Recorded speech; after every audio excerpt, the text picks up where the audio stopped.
What up, guys? Welcome back to Late Night Live. This is episode 9. With me tonight, we have Ace of Jacks Media Grounds. Chris, what's going on, bro? Not a The whole lot. weatherman. He's got his green screen. And we got our pal Eric. He's back. Yeah, thanks for inviting me back. I had a great time last week, so it's nice to be Awesome. back. We didn't piss him off too much. It's been a very interesting week again in video game news. I want to go over a lot of layoffs again. I wanted to talk about. I played some new games this week. My impressions of Star Wars Dark Forces. I also got Final Fantasy VII Rebirth, and I've had a couple issues with it. and then talk about some of the upcoming games like MLB The Show that I'm kind of concerned about a little bit. But Chris, what have you been? What have you? I can't talk. What have you been up to last week? Any games that you've been playing? I've been playing Pacific Drive on the Oh, okay, PlayStation right. 5. Nice. The one that's in the Pacific Northwest. Yeah, it's your courier who goes there, and you end up in this zone that's been blocked off by the government because of some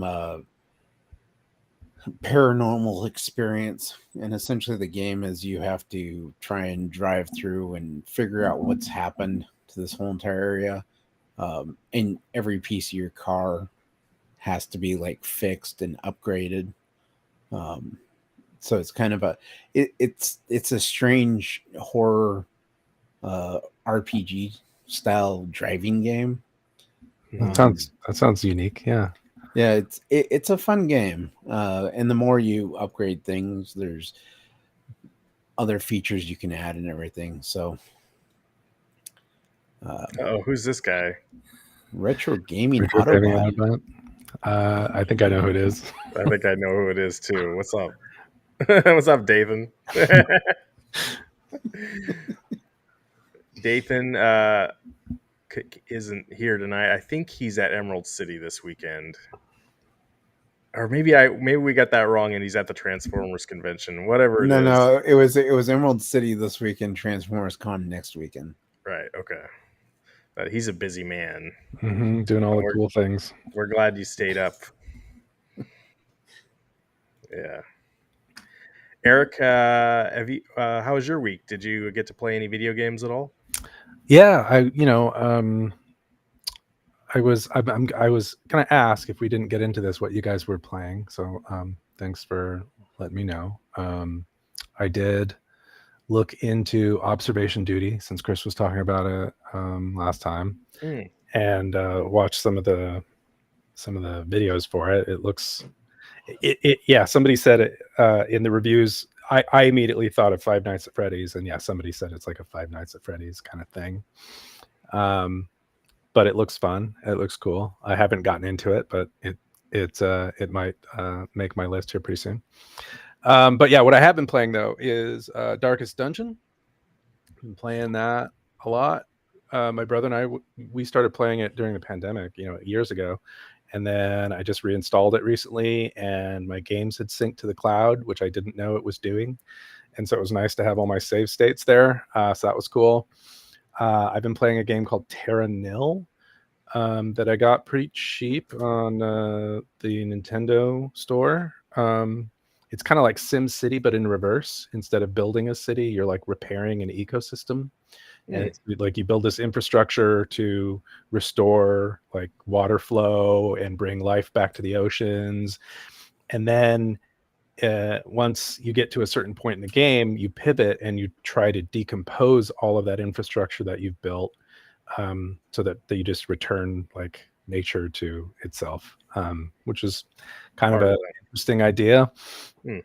Baldur's Gate 3 multiplayer happens still, so I'm doing that. And Darkest Dungeon, when I was reading about it again, everybody said it's roguelike, and if people kept tossing this roguelike genre about, And I was like, what the hell is rogue? Like I've heard the term roguelike so much, but it never occurred to me that I could just play rogue and figure out what people are talking about. So I did.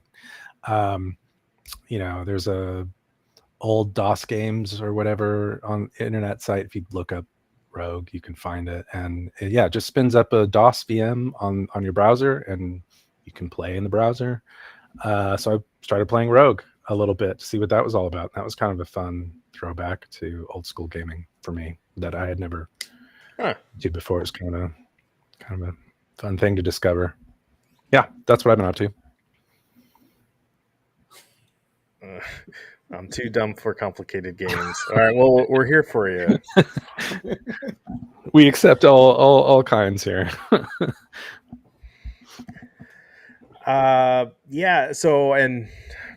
Myself, I got Star Wars Dark Forces. Mm-hmm. The game looks visually very good.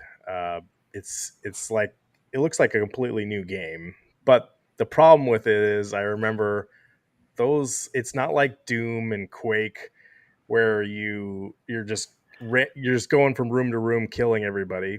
What's up, Andy? Man, you get to there's like I'm at level 6, the detention level. You're trying to find Crix Madine from Return of the Jedi. It is madness, absolute madness. I wanted to throw my controller at the TV. Like, whoever designed that level is insane, and I don't have video of it, but you have to go underneath elevators. You have to make sure that the elevator is the right level, and then you got to jump down, and then you get to this one part where you got to go through a force field, and sometimes the force field's going on and sometimes it's not. And I'm like, is there a switch I need to turn off? No, like, and I was like, I'm playing this level for like 2 hours. I'm like racking my brain. Like, there's no, it's like back in the day, like there's no guide to tell you where to freaking go. It kind of sounds like the Phantom Menace scene where Obi-Wan it's trapped behind the force field and he's got to wait, which is kind of a cool throwback. Well, it's not, I don't know if it's a glitch. Like, I just need to be able to go through this force field, and there's no save states in this thing. Of course. So like, when you're like, if you can't, like, I had to go like pick up my kids, like, I gotta do the whole freaking level again. Yeah, brutal. So, what were you playing on? I thought that we talked about this last time. That was the whole. I got it on Xbox. I got it on. I need to do more Steam Deck. Mainly, I just been playing the pinball stuff on there.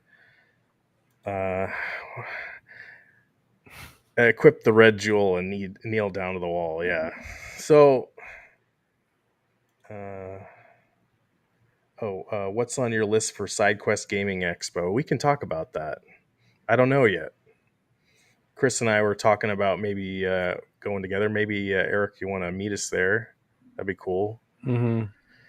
But so, Dark Forces, it looks visually really good, but the levels are super frustrating, and I can't be the only one that's having the same issues. Are they more frustrating than the original, or is it just a faithful recreation? It's a faithful recreation. Yeah. And then today, I got Final Fantasy. I got Final Fantasy 7 yesterday, Rebirth. I played the demo, and you get like 2 hours into it. There's a one story that came out when the demo was released, and then a week or two later they released another add-on to the story. I completed both of those. I pop in my new disc, downloaded the game onto the PlayStation 5, ready to go, and it said it loaded it's supposed to carry over your data from the demo to the new game, so you don't have to play those levels over again. I don't know what the heck I did wrong, but it didn't work. So I was so pissed at that too. Like, I gotta redo those stupid levels again. So please, like, yeah. Well, I can't spoil it because I'm gonna have to redo the stupid levels in the demo again, and it was like an hour, 2 hours. Man, that was frustrating. So that's my my big gaming gripe right now. Uh, David's going on. Got to play about 20 minutes in before it gives you the option. Okay, got to play about 20 minutes in before it gives you the option to skip if you finish the demo. Okay, maybe that was it. Because I'm just like, because that was starting to piss me off because I started to see cutscenes that I had already seen. Only allows you skip if you finish the demo. Okay. All right. Thank you for bringing me down because like that was flipping frustrating. Um. Okay. I don't. David's on it. David's on it. Yeah, he's been playing it. I haven't played it yet, so I was worried I I did don't something know. wrong. It's not very. It doesn't exact. I tried to like reload my save file from the demo. It's gone. I don't know. These guys and these developers in Japan. I don't know how they think. How they Square Enix. But I'm really hyped. You got me really hyped, Eric, for Dune Part 2. Oh yeah, I saw it I on got Sunday. Yeah, Okay, you already saw it, so no spoilers, but no, you of course can not. you can give me your general impressions, but I'm gonna go see it on IMAX tomorrow. I'm really looking forward to it. And I went back. I hadn't watched part one yet until last week. I finally watched that. Mm-hmm. I thought it was great. I don't know why I skipped it. It's completely better than the original 1984 version. I never read the books, but I got a little more backstory on what the books were more about, Mm-hmm. and I was very impressed with what was going on in that movie. So it sounds like everyone thinks uh, this movie is just a step up and is really impressive. So if you want to just give everyone just a quick, if you Yeah, no sure. spoiler, Yeah, I'll try to keep the spoilers to very very low bar there. Yeah, I do feel like this movie was more enjoyable than the first one. I liked the first one okay. I had some quibbles with it. Just from like a color palette perspective, the first film seemed like it wasn't very vivid, I guess. But they're in the desert, so. But again, I grew up on the '80s version where everything's real colorful. And I wasn't a fan of the casting of Duncan Idaho in the first film, but you know, Jason who Momoa, I think he's a good who was actor. what was He, the Duncan Idaho guy? Jason Momoa. Jason Yeah. Momoa. Oh, okay. Just having read the book and growing up with the David Lynch version, I think of him more as like a fencer, and fencers tend to be lithe and kind of agile and not really bulky. And so, but Right. maybe that's my own baggage I'm bringing to the film. But yeah, the second one, I think the pacing, because you've done all the setup in the first movie. The second one, pacing almost perfect. Of course, there's some changes, and for the most part, relative to the source material, there's some changes, and I think for the most part, those changes are really welcomed. The female characters, I think, are more fleshed out, which is nice to see. Um, there's some interesting like political drama that they introduce within the Fremen that I don't think I got very well from the book, which they emphasized in the film. It was nice to see that too. They felt more the Fremen felt more like a diverse and vibrant a culture, not just a monolith that I kind of got that sense from the book. Yeah, there aren't a lot of mentats in the second film, which bummed me out because I like the mentat aspect from the books and the first film. So, but overall, yeah, really, really good, really good. Cool. I did not. Dathan's asking if I bought the popcorn bucket. No, You had to go to AMC to get that right? popcorn Yeah, bucket. I was at a Regal IMAX, and so I didn't get it. Well, I saw Adam Savage already did like a 30-minute video on how to make a diorama with the popcorn bucket. Mm-hmm. That guy has a great genius kind of mind on how he thinks about things, and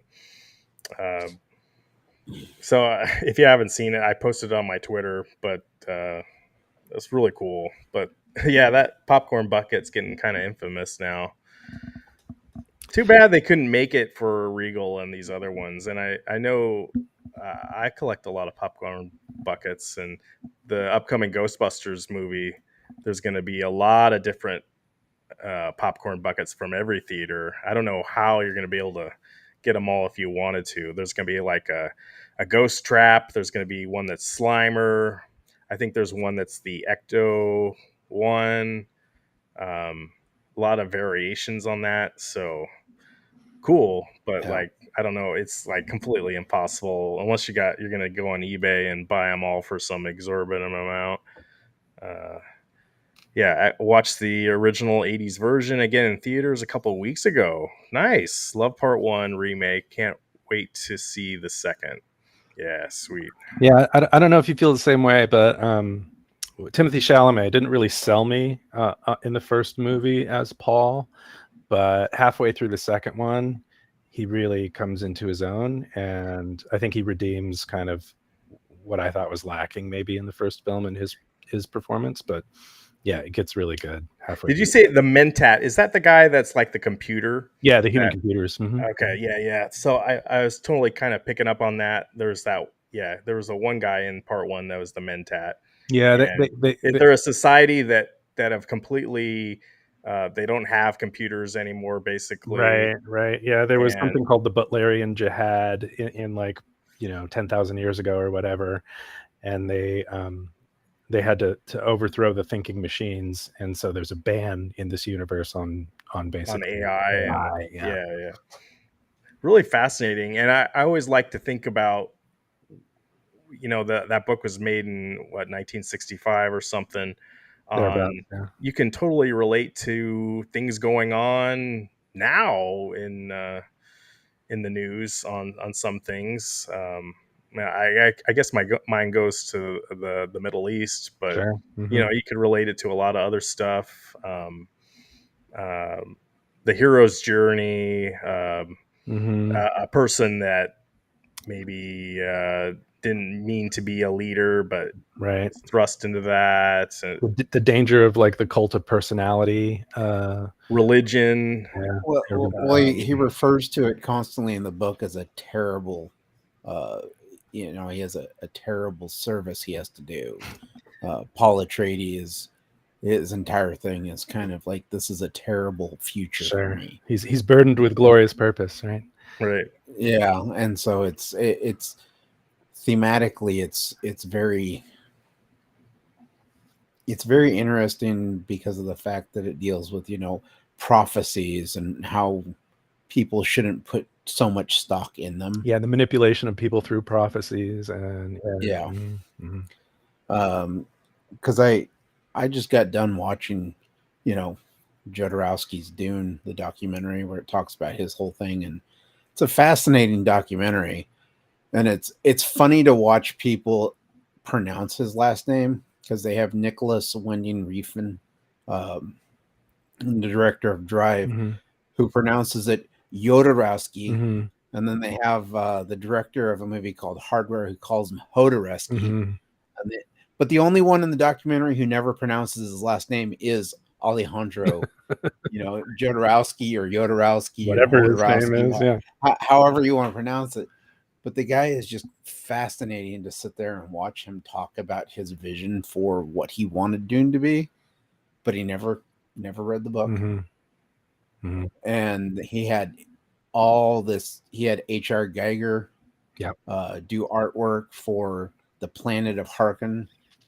And then, of course, H.R. Geiger's like, and then I read the book after I talked to him, and I'm like, the Planet of Harkon wasn't even in the book.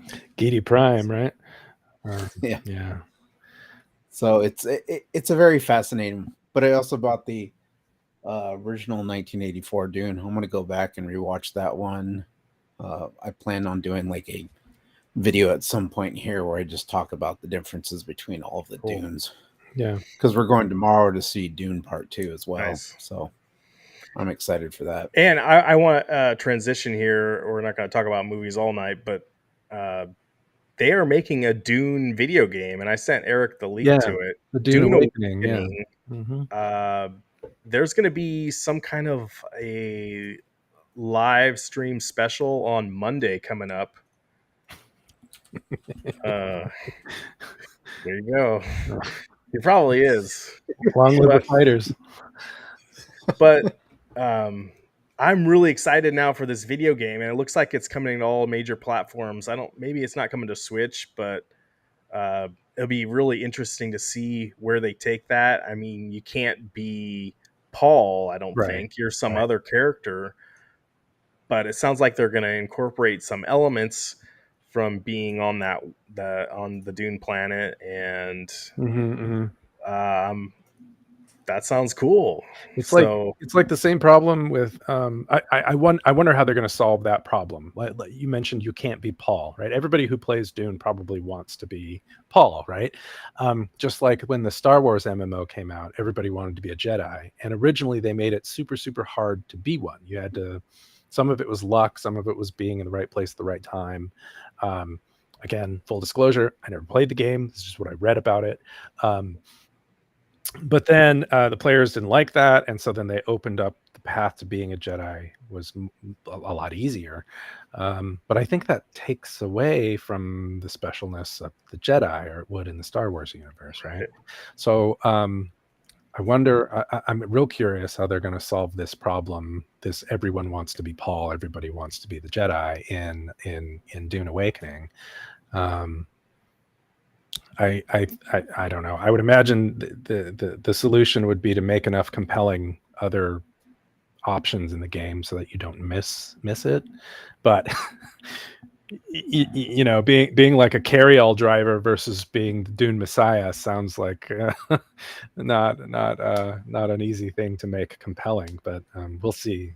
Yeah, you know, I think with Star Wars 2, some of the new TV shows I think are starting to touch on this. You don't have to have a Jedi maybe in your show anymore. You have a whole universe, and there's a lot of other people you could explore their journey, and a lot of interesting just things to interact with. So I think that's the way I would go around it if I had this sandbox to create a game with. Yeah, I just want to ride the worm. Yeah. So hopefully you can do that. Yeah, sure. Well, I mean, an easy way to do that is with Dune Awakening. If the story is like decades or centuries before Paul Atreides and the Atreides come to the planet, You can do it like Arrakis, that too, right? You know, and then you get to pick a Freeman character. Well, you could be when the Harkonnen are still for sure running the planet, right? Yeah. So I do see that this is developed by the same people who did the Conan MMO game. Oh, okay. Was that any Conan good? the Barbarian? It's okay. I mean, the real reason to play it is because you can straight off the bat play a completely naked character, you know, run around. And all right, there you go. You want to be a female and run through the desert naked? That's why you started playing Baldur's Gate 3 at the beginning, right? Yeah. I mean, that's the first thing I did, right? It's fine. Yeah, exactly. Don't judge me. Yeah. So the Dune mechanics for flying the ornithopters, I'm curious about, because I mean, they have that extension for Microsoft Flight Sim that's free, as I understand it, and you can plug in this, feature to fly ornithopters on Arrakis. And then when you sent me Dune Awakening, I was wondering if that was really just like a tech demo for what they want to do in Dune Awakening. I wonder how similar the ornithopter mechanics will be between Microsoft Flight Sim and Dune Awakening. Does anybody have a sense for that right now? Has anybody heard anything? Because I think it'd be really cool if you could just train up right now on the Microsoft version and then get Awakening and know how to fly an ornithopter. I think that'd be dope. I think I hadn't played Microsoft Flight Simulator in a couple years now, but the cockpit for the other airplanes in the new game is pretty impressive, and you can do a lot of real things in that. So yeah, it would be interesting. I haven't. There's also an update where you can fly helicopters and some other different types of ships that when the game launched you couldn't, and Mhm. that's kind of when I got the game. I don't know when that was, 2020, 2021. I turned it, I had it on my Xbox, and I just did random flights from Portland to Seattle, or I was, riding around the neighborhood in my twin engine jet, seeing what was going on below. And but the Ornithopter is really a really cool aircraft, and I don't think I've seen anything like it in any kind of movie or game before. So, and it's based in like a realistic insect. So yeah, if you guys haven't seen it, check that out. But transition there. So like, we're gonna see a lot of stuff on that game next week, which is great. And thank you to whoever that developer is. That's awesome. I wanted to complain about MLB The Show 24, so I'm going to be playing that in 2 weeks. The game comes out in early access on the 15th of March and comes out to everyone, I think, on the 18th. And we have literally seen nothing, no gameplay at all for that game. That doesn't sound good. That is crazy. They've introduced like just a few seconds of things, but like, that's a $70 game. The game comes out in 2 weeks. Are you kidding me? And I can't be the only one that's kind of like uh miffed on that. Um I yeah. Um it's coming to Game Pass, so I have a feeling it's going to be much of the same of what they've done in the past, and they're definitely using more of the same engine. Yeah, that's concerning. So, I really hate it when these developers just phone it in. But Sure. And we can talk about them cutting costs, and they've definitely, a lot of companies cut their labor costs this week. Yeah. Again. Sony announced a big layoff. Yeah. For their game studios, and it's interesting that they're taking, instead of going with the studios that they have that have performed poorly, they're straight across the board reducing labor, and they're taking from Insomniac, who had Spider-Man 2, which was popular. They're taking away from the developer of God of War. Some of their big titles, they're reducing the labor pools from those, and it's well. And here's the other thing, Chris. Like, I feel when Microsoft did it, it was probably a bigger number that jobs got cut. But when Sony does it, I feel like it just got swept under the rug a little bit. Like, I don't know. That's the way. Like, everyone got so mad at Microsoft, and I feel like Sony's doing the exact same thing. I guess Sony's sales for Spider-Man 2 were insane, but it sounds like they released their financials. They're making very slim profit margins on these games, so they're trying to recoup some of that. The biggest way to do that is to cut your labor, and that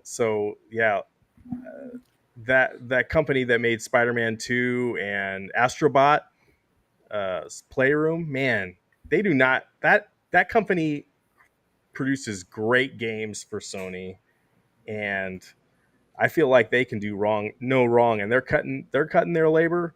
Wow, that's a real bad sign for the video game industry. Yeah, it's 900 employees is what they announced are laying off. So 8% of their workforce. But it wasn't just Sony. Embracer Group, they went out and bought a whole bunch of companies last year or a year before, and now they are feeling it, and they are letting people go left and right too. So it's everybody, And the only company that I really haven't heard about is Nintendo, and maybe they keep that a little closer to the vest. But Nintendo is a publicly traded company in Japan, so I don't know. It's real interesting times. Not the best time if you're a video game. We've talked about this before. If you're a video game developer, designer, programmer, it doesn't sound like a good industry to get into right now. Well, even outside of video game development, I've layoffs started in tech. They started in like January of last year, and they haven't really abated. They've just been pretty consistent. Every month I read about a bunch. This month it's like Tinder laid off a bunch of people, and Vacasa, I don't know how to say it. Vacasa, I guess, is a local company. They're laying off a bunch of people here in Portland. Yeah, so it's rough, even outside of the industry. The Embracer Group did do Saints Row. That was trash. Yeah, they did. David says, I think the response to Microsoft was mainly due to public perception. Oh, huge acquisition means Microsoft is doing great. Why are they letting go so many people? Right, and I get that. They just did this huge buy of Activision Blizzard, and then they're letting people go. It is really bad optics. But you also have to have the same time, Microsoft hasn't put out a game like Spider-Man 2. And if you play that game, that game is gold, money. Great game. It was my favorite game of last year. Sony's all PR. They know when to announce, so it would be swept under the rug. Yeah, you're probably right. Well, Microsoft hasn't had a game really kind of take off like the Halo series did. No. They put out Halo 1, 2, 3, Halo Reach. They got those out there, and it was a huge deal. Mm-hmm. And then Halo 4 came out, and people were just like, whoa, wait a second. You lost Bungie. You've lost a lot of the people who worked on the original Halo games, and we're starting to see there's no clear direction with the Halo series, and Halo Infinite came out. And I originally was excited for that one because it was like, oh yeah, an open world Halo game sounds great. And then it's like, oh, they're doing like most open world games where they have these side missions which are just copy paste. I think I'll defend Halo Infinite a little bit. I really enjoyed it. I think where a lot of people got jaded was in the multiplayer. It wasn't what it should have been when it was released, and it didn't have the mode where you can make your own maps. People wanted that. All the stuff that was in the original Halo 3, like it should have been able to do all that, and it couldn't. And they made promises they couldn't keep. Oh yeah. And then they had to lay off people, and now they're, it's I haven't played it in a couple years, but when I played it, I definitely had a great time with it. Spider-Man 2 was great, but if you scrap below the surface, it was a rushed game. Something like 70% of Venom's lines were cut. It was supposed to be bigger. But was that due to them saving stuff for the Venom game that's coming out next year? I don't know. Yeah, who knows? Yeah, no, but I think with Halo 4, it kind of turned me off from the multiplayer modes, which is why I never played the multiplayer in Halo Infinite. And so the single player campaign just wasn't as exciting for me as the original Halo games. Yeah. Well, and I get that. So it's very interesting. I did see Saber Interactive. They were rumored to be making a remake of Star Wars: The Last Republic, or what is that game called? Knights of the Old Republic. The Old Republic, yeah. And it looked like that game was getting Knights of the Old Republic. Knights of the Old Republic. It looked like that game was going to get shelved because Embracer Group was going to cut it.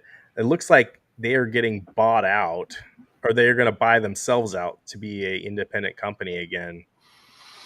So maybe that's good news for them. I don't know. But I'd be very interested to play Knights of the Old Republic again.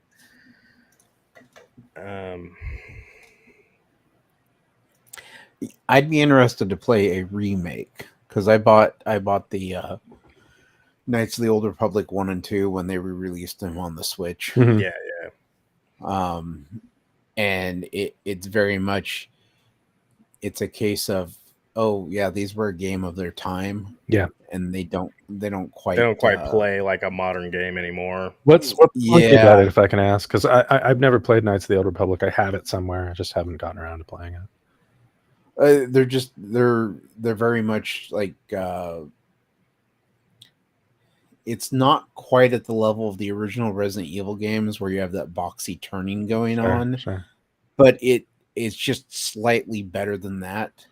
And so it's not quite as smooth when you go to turn your character and kind of run through aisles and everything. But it's not quite as smooth gameplay. Mhm. Game frame rates just aren't what. I don't know. I think I would recommend playing Mass Effect. I think the same company, they went on to make Mass Effect. Yeah. Those games, Mass Effect 1, 2 is a great game. Those play excellent now. So, but if they do a remake, it sounds like they're doing a remake. Make it from the ground up. It could be something amazing. Yeah. Yeah. I was plugging Freestars / Star Control 2, the Air Masters last week, and anybody who knows that game that has played Mass Effect, they tell me I should play Mass Effect as well. So it comes highly regarded among the kind of gamers that I am. So I'll probably get around to that one too at some point. Yeah. Do you ever see like some of the? I like when these gaming sites that you bought games with, they'll give you recommendations on kind of like what other people have bought. That's really fascinating to kind of look at. It's like, hey, you like this game, you have this game in your library, you might like this. Yeah. You might like this. That is really it has to be tailored to what other people have that in their library that's similar to yours. Otherwise you're victim to like the tyranny of the masses, like right. They'll recommend Halo to me and I'm just not a Halo player. I know, but a lot of people are. So the gaming industry is not in a healthy place unless your name is Nintendo and you sue everyone. Yeah. Now, don't make an emulator that can play Nintendo games. So that was another thing that happened this week is Nintendo launched a huge lawsuit against a company that made an emulator that they think that can pirate their games. But Yuzu, man, right? Yuzu is the emulator company. Yeah. So, but their whole the Nintendo Switch is basically has a whole bunch of emulators on it. Mm-hmm. If you didn't realize it, it does. Yeah. So they're doing the same thing. They're just they're very protective of their intellectual property, and they can get away with it. That's crazy. I wanted to swing back to the recommendations you were talking about. Yeah. I found it interesting with like Steam, for instance. They have their based on your library, they recommend things. Mm-hmm. But I've noticed there's a lot of like smaller independent games that I'll find on there that kind of go in with the games that I already have in my library that they don't recommend to me. Mm-hmm. So a lot of the recommendations I see are usually like the bigger titles, bigger names. Because I just saw this one on there earlier today that I was like, oh, that looks interesting, called the Mobius Machine. And it's a Metroidvania side scroller. Oh. But it's like, this looks like nothing you've played before. And I'm like, this looks like half of my library on Steam. Yeah. All of that stuff is driven by metadata, right? And if they they get the metadata tags wrong, then the recommendations, the engine fails. It's not like there's anything really sophisticated going on under the covers. They're just matching keywords to keywords. And so it could be a case of just the fact that the metadata isn't right. Yeah. But it is March now, March 1st. Are you guys interested in picking up any games this month? I was just looking at what's on my wish list here. So I already said it. I am buying MLB The Show, although we have no freaking idea what is going to be, what the gameplay is going to be. Maybe I'm insane. We talked about the Princess Peach Showtime a couple weeks ago, Chris. I think that comes out this month. Yeah, I believe it I does. think people in my family would like to play that. Yeah, Princess Peach, March 22nd. Dragon's Dogma 2 comes out this month. Oh, I okay. may wait to see. Yeah. Rise of the Ronin is another one. So you're definitely getting Dragon's Dogma. I'm probably going to wait to see what people are saying when it drops. Okay. But if it is similar to the first one, it's definitely going to be one of those that I look forward to. Oh, and the new Contra game. Mm-hmm. Right. Oh, and the new WWE game. The WWE comes out. game. Yeah. You know, that they've scrubbed Brock Lesnar from. They did? What's the story with that? Yep. Well, so I don't know if you've heard the story with Vince McMahon and why that he's not in the game anymore, is he? No, he's not in the game. He was kicked from the board. Can you do like the whole thing where like it's like behind closed doors at the WWE offices and bad joke. Well, apparently Brock Lesnar is the he's in the lawsuit. He's the person that Vince McMahon was trying to sell these women to. Yeah, oh boy. And so it's he wasn't specifically named in the lawsuit, but they had people that put two and two together. The text messages said that it was a UFC fighter. And so there's only Brock Lesnar or CM Punk that were UFC fighters, and CM Punk seems to be perfectly fine as far as the WWE game goes. So was Vince McMahon and Brock Lesnar playable in last year's version of the game? My understanding they were. I haven't played a wrestling game since being 64 years. Yeah, that could make that game a little more infamous. And I know the other thing too is what I've heard is about those WWE games is they shut down the servers with them pretty quick. Maybe like 1 or 2 years after the game has gone live, they want to get those resources to the next game. So if you have the old game and you want to play online, I think you're S out of luck. Yeah, I believe they were. Yeah. Oh, that's really interesting. But there's I don't know when the release date is, but it's in early access right now, so probably not releasing this month. But the one I'm looking forward to here is called Hyper Light Breaker. I don't know if you ever played Hyper Light Drifter, but that was the first game, kind of a Zelda-like 16-bit style. Okay. Really cool music. But the Hyper Light Breaker is, instead of being like a Zelda top-down, it's a 3D. So we'll see if it translates. I'm interested to find out. But it's kind of like an indie title a little bit. Yeah, definitely. Well, that's kind of my... Is it an RPG? The Hyper Light Breaker looks like one, yeah. Yeah. Hyper Light Drifter was just like a Zelda game. I see. It was more of an action game. Yeah, like Link to the Past. It reminded me a lot of Link to the Past. Yeah. There was the other one that comes out this month. Looks like it's either a new one in the series, The Alone in the Dark. Oh, really? I don't know if you remember playing the original. Yeah, I played the original on my computer. But yeah, March 20th, they've got the new one coming out, and I've seen a few videos on it, but I don't know if it's a brand new. Yeah, Alone in the Dark on the computer, the one that I played, back in the early 90s, was actually kind of scary, especially for its time. Yeah. And I'm so stoked for Stellar Blade. Yeah, that I've been thinking about getting that one, but am I going to have time to play that one? Chris, I know Chris likes the assets in that game. You've said You mean the plot? no. There's lots of I play it plot. for the plot.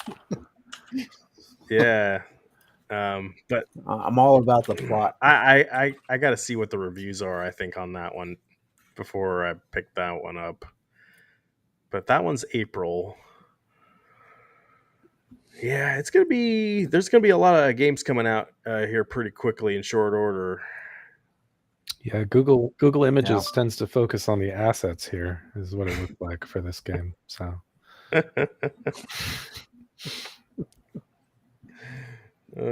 It's a plot oh, driven it's, game. yeah, so, yeah, you know, yeah. I get it. Oh, she's based on a real model. I don't need to know this. I don't need to know this. They obviously did some 3D rendering. They got the Well, Chris has got the green screen already, so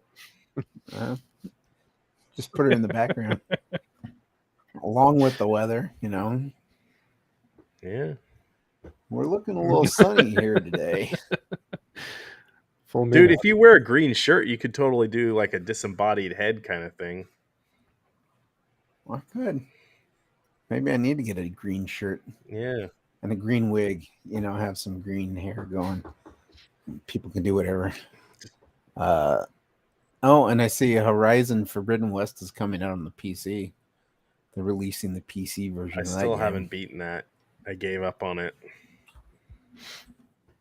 There's another one here. It says Q2 on my wish list. Another one says Q2 2024 Chernobyl Liquidators, where you play as one of the workers who cleans up after the Chernobyl accident. Oh, I think I've seen that. Yeah. That could be.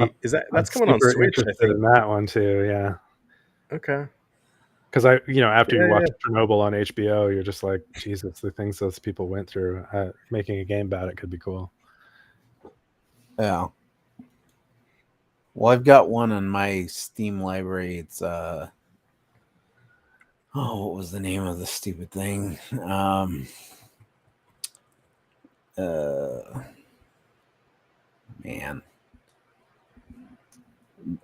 I don't remember the name of it. I'll have to try and find it. But you essentially are going back into Chernobyl, try and find your wife, because like the story of the game is supposed to be, instead of it being a nuclear power plant that failed, it was a dimensional travel that they had kind created. of a Half-Life 2 thing going on. Yeah, you're trying to find your wife in the game and everything. Chernobyl Light. That's what the name of the game is. I found a good list here about all the games coming out this month. Euphoria, the Saga 2 comes out today. The Outlast Trials, never heard of it. Snufkin, Melody of Moomin Valley. Unicorn Overlord, WWE 2K24, Contra, Operation Galuga, Lamasoft, the Jeff Minter story. That one is a digital clips game. I would be interested in checking out if the price is right. Star Wars Battlefront Collection, definitely probably getting that. March 14th. Outcast, A New Beginning. Hi-Fi Rush on PlayStation 5. Alone in the Dark. Horizon Forbidden West on PC. Dragon's Dogma, that's March 22nd. Princess Peach Showtime, March 22nd. Rise of Ronin, March 22nd. Dang, a lot of games coming out then.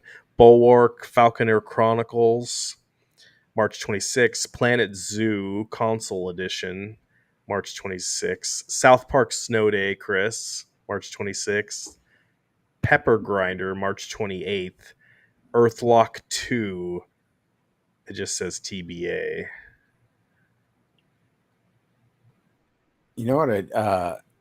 I wish they'd remake or remaster the original South Park game that was on the Nintendo 64. Right. You know, where it was like a first-person shooter game, and you could take and piss on the snowballs and throw them at people. What's up, Smoke Break?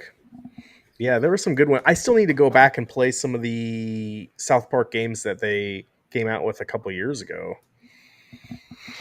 I know some of them have been on sale. I just need to... I've got so much stuff in my backlog. Well, the great thing is they're Ubisoft games, so they drop down to about 250 Right. at this point. Oh yeah, and then of course So- we got Ghostbusters: Frozen Empire. Definitely going to go out to the theater March. That's March 22nd, I believe. Mm,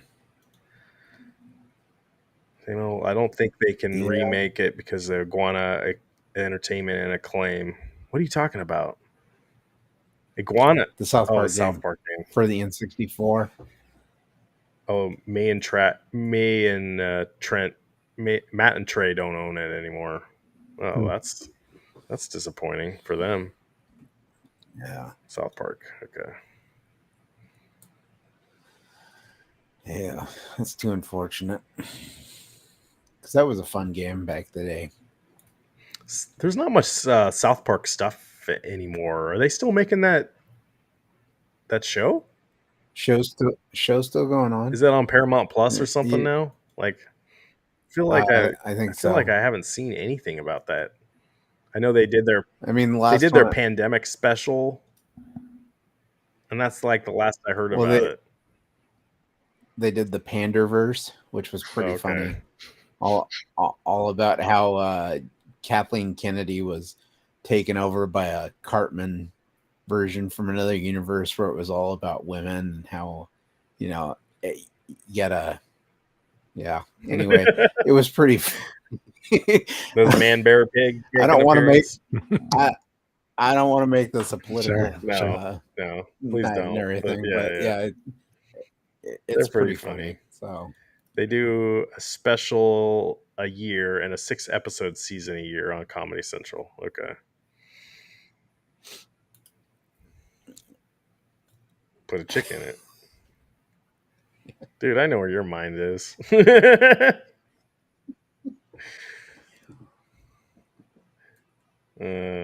Brother.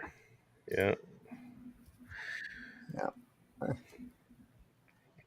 yeah, so they're. I know they're still making stuff, and I'm sure they're kind of in that boat where they've had enough money that at this point they can do whatever they want. They probably can. Don't they own Casa Bonita in Denver? What I heard, I saw in 60 Minutes. Yeah, I they believe do. so. That's pretty amazing. It's brilliant. So maybe they're dealing with that. Maybe they need to expand Casa Bonita so it's like everywhere. Like I'd take my family out to dinner there. Sure. Get a margarita, watch a guy dive off the water, off the waterfall into the pool there. Yeah. Sounds amazing. It's Cartman's favorite place. I think like it would be everyone's favorite restaurant. Yeah.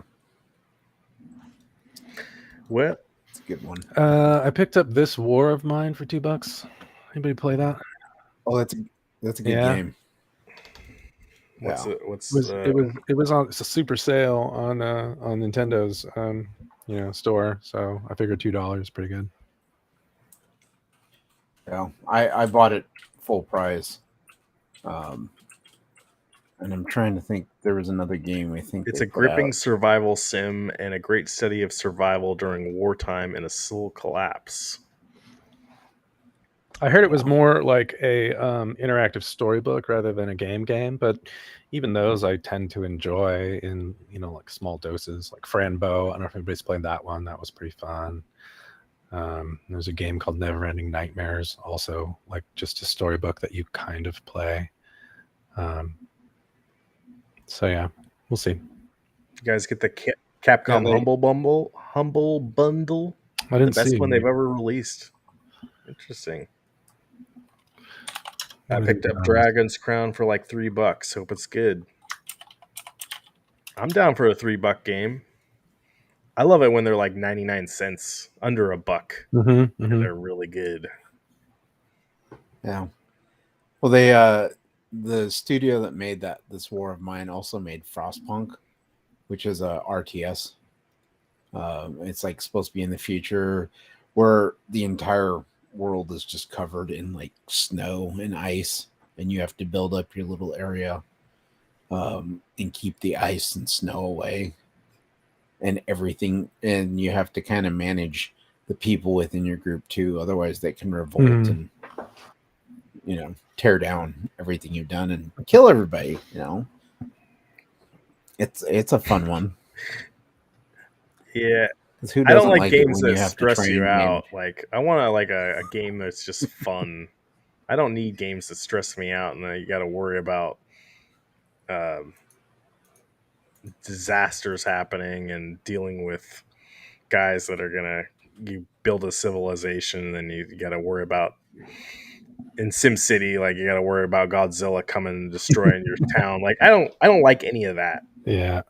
I'm okay with it, but I understand the sentiment because, like, I don't like movies where there's not a good guy. Like, give me a good guy to root for.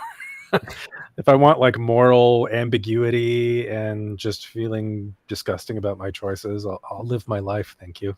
Right. Give me movies with good guys and bad guys. That's why I stick with arcade Yeah. games. Well, there's some weird arcade games too. What was it? Just What was the one? Dungeon. Just give me a sword and a gun and point me towards some zombies. oh, and you know what? Actually, another game I played with my son this week. Me and my son, he's 5. We went and played Final Fight on Nintendo Switch, and we beat the whole. We Oh went yeah, through the whole game and just putting quarters in it, virtual quarters, and that was freaking amazing. Showing my son how to play Final Fight, so good. He Dragon wanted to Slayer. play the That was big that was the one I thought. guy Hager or whatever, and I'm like the other 2 guys, but oh, so good. Cyan Spirits, if you haven't played Painkiller from like 2003, 2004 maybe, that's a good zombie demon killing fun romp. The zombie games seems like that was about 10 years ago. That was the peak when Walking Dead, everyone loved Walking Dead, and now I feel like it's not as popular as it was. It's getting late. I can't talk anymore. Yeah, what's the current trend now? We're not in vampires. We're not in Marvel. We're not in Monster. Marvel movies. Are we in monsters? No, it's I think it's monsters. Godzilla. We're seeing a resurgence in like Godzilla. the big monster movies, kaiju. Sandworms is what I was gonna say. Yeah. Dead Island 2 was amazing. We are still in peak, just not as common. Okay. Now they got the new Walking Dead show. Yeah, is it out? People like it. From what I've seen, the first episode's pretty amazing. We are in the start of video game adaptation cycle. Yeah, I would agree with that. Last of Us, Halo, Twisted Metal. Dark Forces, right? You were just talking about one. But I mean, adaptation to TV and movies. Oh yeah, okay, Sonic 3 is coming out next year. We had the Super Mario Brothers. Sonic 3 is going to have Jim Carrey. Yep, he's coming back out of retirement. Oh right, apparently. Super Mario Brothers the movie, that was big. Yeah, so I would agree with you there. So Yeah. See what else they continue to do with those. Oh yeah, Fallout on Amazon Prime. They got that new series coming out. Aren't they making a Borderlands one too? There's a movie. Oh yes, Borderlands movie. Okay. With Jack Black as the robot. Are they gonna make a Leisure Suit Larry? I'd heard about that. I don't think that's the. We'd probably go watch that. I did see they're doing a Naked Gun reboot with Liam Neeson. Huh. Yeah, that's gonna be dope. Huh. It's cool. I'm very happy that there is no writer's strike and there's no actor's strike right now, and they can finally get back to making movies. Because I feel like last year was pretty bad for. Yeah, Not much interesting came out that I. and the pandemic before that slowed Right, the everything pandemic. down. So yeah, So, it was a rough stretch there. and Chris and I were just talking about, Emerald City. We were looking at the guest list. Emerald City Comic Con is this weekend. There are not many celebrity guests appearing there. There's I think, Chris Evans, yeah, and Dathan then said Chris Evans, right? yeah, Dathan's going to see him. But like, we're looking at the guest list, like, man, I think they're all working right now. They're all in Hollywood. They're all in Good. Toronto. They're all in. Yeah, that's great. So like, maybe it sucks if we want to meet some of our celebrity idols, but okay, yeah, just have the AI do it. That'll make them happy. It'd be terrible Didn't they just make? movies.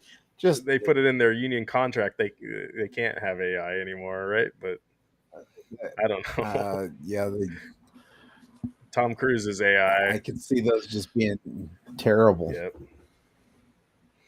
But anyway, it's been an hour, guys. Do you have any final thoughts? Great show. Man, these things go by quick. Yeah, guest list is pretty lacking. Yeah, so that we were. Yeah, I was into. You need to come back and definitely, Dathan, tell us what you thought of Emerald City Comic Con. Take some video, man. We were about to be flooded. Oh, look.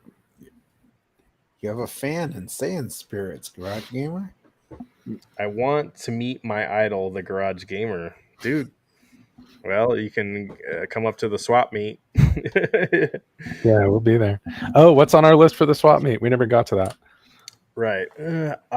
Let's Chris, if we see a copy of BMX Triple X, I think that's a winner. Yeah.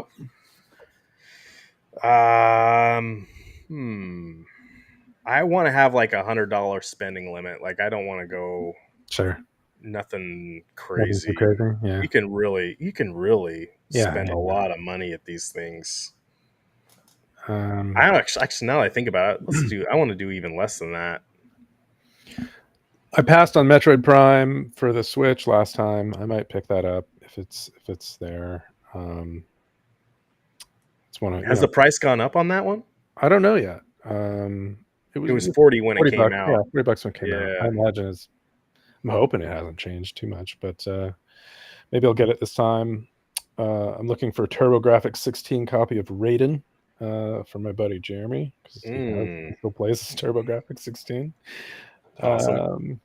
Tetris Attack for the Super Nintendo. I'd like to get a hold of the copy of that. And then I'm always on the lookout for Castlevania 1 and 2 for Nintendo, but they're so expensive now. It's tough. It's tough to find one in good condition. Oh, yeah, a box copy, right? Yeah, in box with. I've got them loose. Yeah, loose I could afford, but the in box ones are always like astronomically expensive. So, do you already have Castlevania 3? I've got 3 in the box. Yeah, in the box. Nice. 3 was my favorite. Yeah, it's a good one. My buddy bought a copy of Musha for $600 at Classic Game Fest in Austin last year. They wanted $900. Wow. You can spend so much money. Oh, I know some people who have, Dathan.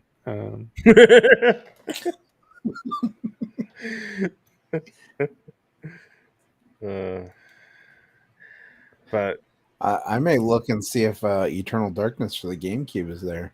Why don't let's come back next week and think about that more, that question, like what if there's any specific games, because I don't really have a list at all right now. So other than BMX XXX, there's nothing else that really pops out at me. I think maybe there's some classic NES games that I want to pick up. I'm buying them loose. I'm not buying them in a box. Sure, yeah. But my copy of Excite Bike's a little buggy, so I'd probably, if I see a decent price on that, loose. Okay, I don't have a copy of Excite Bike. That'd be interesting. It's fun. It's still a decent price. Yeah. So yeah. Let's come back next week, and Chris, you think about it too. I'll probably put together a list of things. Yeah. I might look out and for it. then the next day we'll go to the swap meet. So that'll be fun. Yeah, it was great hanging out with you guys, and nice chatting Yeah. with everybody who had some comments there in the chat too. Thanks for hanging out with us. Yeah, thank you so much, guys. Eric, Chris, you're great as always. And if you're out in the live chat, be sure to give this video a like. We're trying to push the algorithm here. I'm also trying different things now. Like instead of just listing the title in the YouTube thing, I'm trying to put the topics in the title of the video. So I'm thinking that is going to push the algorithm out a little more, so we get some more people. What's up, GarageGamer? Thank you, bro. We're just shutting down, We're but late to the party, but it's all right. that's all right. Watch later. Yeah. But give this video a like. If you're not subscribed, consider subscribing. I'd really appreciate it. And we'll see you on the next one, guys. This is we love having you. Thank you so much. Oh, I got one more thing, guys. One more thing. I just picked this up at Target today. I had Egon, I got Ray, and I finally got Peter. Nice. So nice. Oh, I picked this oh up. Snap! I'm way out of the loop. I don't have any Ghostbusters gear. Wait, what can that thing do, dude? You can...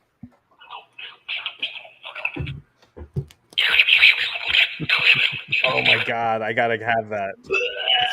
Where did you get that? Walmart. Oh my god. Okay, I'm going to Walmart tomorrow. Did Walmart have a whole bunch of them? They had a few of them. Snap! But it's the one out here in Commercial that we went to, and so the bigger ones might have more. The one Commercial had it. Okay, that's yeah. Man. Do you buy video games next week? Echo or One cooler. Ghostbusters merch. Anyway, hard choices. That's right. Anyway, next week will be all about merchandise. That was awesome, Chris. All right. And the search for more merchandise. It never ends. Thank you, guys. We'll see you on the next one. And have a nice weekend. Bye.